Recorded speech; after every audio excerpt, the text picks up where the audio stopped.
Hi, it's Mark Bossert from Top Local Lead Generation. We're here this morning with David Fairbairn from Fairbairn Inspections in Vancouver BC.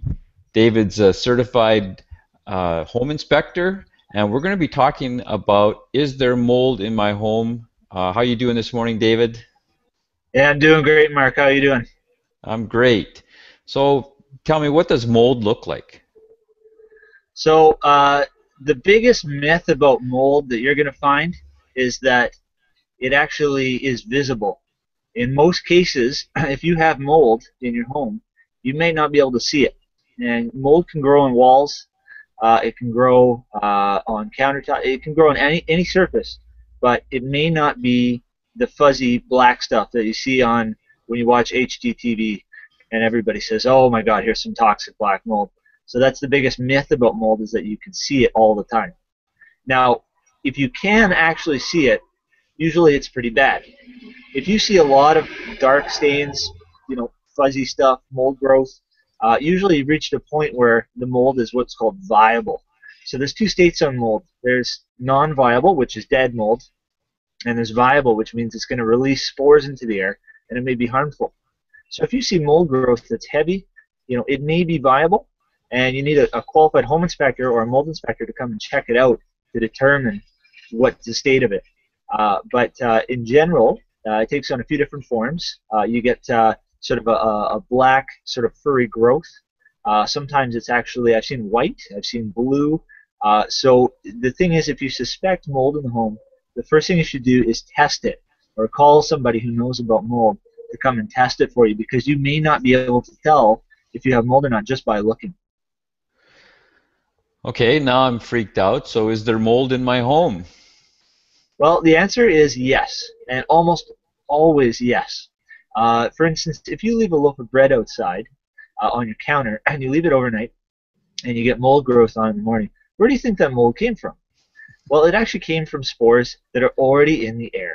Right now I'm sitting outside in this beautiful day, and I'm actually breathing in quite a few different types of mold right now. I'm breathing in something called Ganoderma, which is actually a type of a fungus. It's a mushroom. And I'm actually breathing in those mold spores, but they're not toxic, and they're not going to harm me. But just walking around in the woods or in your own home, you're going to be breathing in different types of mold spores. But the stuff we're actually worried about is toxic mold, and that's mold spores that are floating around in the air that contain mycotoxins. And a mycotoxin is the mold's way of destroying other molds in order to win the evolutionary mold race. So those are the things that sometimes can be harmful to people. So the answer is yes, there is mold in your home, but generally we don't see harmful mold unless there is a significant amount of water damage. That's the first thing that usually causes a mold outbreak, is a significant amount of water damage. If mold doesn't have moisture, it won't grow. If you get rid of the moisture, you'll get rid of the mold. And we see this a lot, especially in the home inspections, where somebody's had a flood in a basement, we've got a leaking shower, we've had a plumbing leak somewhere. These are the kind of situations that usually lead to mold growth if the drywall and the wood is just left wet and the mold sets up and starts growing. And this is where we have our really serious problems. So how do you get rid of mold?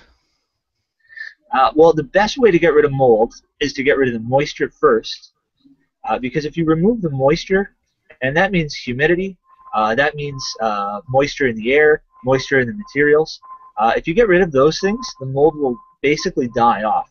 But you should remove all the material that's been affected. So if you have mold growth all over some drywall, you're going to need to remove that drywall and replace it. That's the best way to do it. It's just to dispose of the damaged product.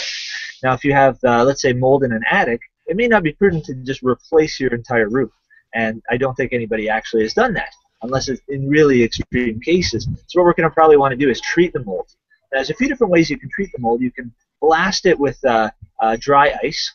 This is a new method they're using right now, where they basically take a sandblaster and they shoot dry ice against the wood, and it sterilizes the wood. The other method is chemicals. You can use different chemical treatments. And then, of course, the best way is to replace the wood. Cool. So is this a pretty common, like you inspect a lot of houses every week, so are you seeing a lot of this? Yeah, absolutely. I see it in, I would probably say about 25% of homes that I inspect in Vancouver have some level of mold in them that's visible. It's really, really common in bathrooms. And bathrooms are actually a really underrated source of mold. They're extremely humid. There's usually poor ventilation. Either the bathroom fan doesn't work or nobody runs the bathroom fan, so you don't have that exhaust going on. And they're used quite a bit, and they're usually left wet all day. Somebody showers in the morning, and then they go to work, and they leave this soaking wet room all day long. So you can get a lot of mold growth in a bathroom very quickly. And I've actually seen entire houses that are full of mold, and it all stemmed from one bathroom. So this is something we see. It's extremely common. Another really common area for mold is attics. We see it in a lot of attics, especially if you have poor ventilation in the attic. Another area we see it is where you've had a past flood or a leak, especially basements. Basements are a huge source of mold. So get it checked out. If you smell something funny, you might have a mold situation. Great. Thanks a lot, David. We've been talking with David Fairbairn of Fairbairn Inspections. You can reach him at 604-395-2795 or at fairbairninspections.com. He's got a ton of information on his website. Again, 604-395-2795. Thanks a lot, David. Have a great day. You too, Mark. Thanks. Bye.